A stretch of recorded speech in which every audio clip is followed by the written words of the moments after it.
2025 में रावलपिंडी में एक वाकया पेश आया।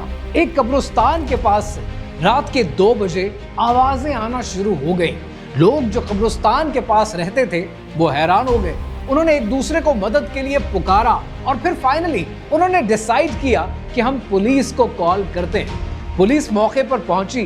पुलिस तलाश करती रही कि ये आवाजें कहां से आ रही हैं, और जब वो आहिस्ता आहिस्ता उस कब्र के पास पहुंचे जहां से ये आवाजें आ रही हैं, वहां पर खुदाई की आवाज आ रही थी, वहां पर मिट्टी गिरने की आवाज आ रही थी, कब्र पर चढ़ने की आवाज आ रही थी।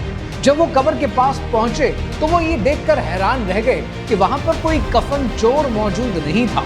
वहां पर एक ढोंगी बाबा मौजूद था जिसका नाम था यासीन बुखारी, और उसके पास से पुलिस बरामद करती है 7 तावीज, 7 लोहे के कील तार में लिपटे हुए और एक डॉल और एक इंसानी पुतला।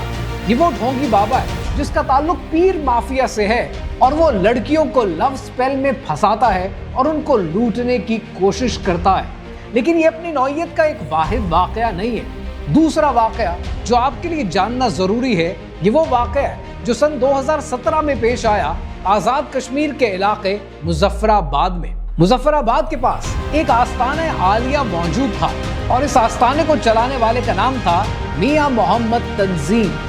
बहुत से लोग कहते थे कि पीर साहब हैं, बुजुर्ग हैं, तावीज से मुश्किलात का हल देते हैं, लेकिन सच इसके बरअक्स था।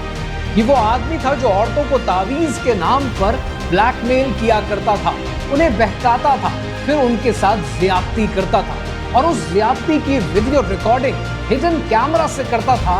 फिर वही वीडियोस दिखाकर सोना पैसा जो लूटना होता था उन औरतों से मांग लिया करता था। 10 साल, लिटरली 10 साल ये एक्सप्लॉयटेशन का सिलसिला चलता रहा।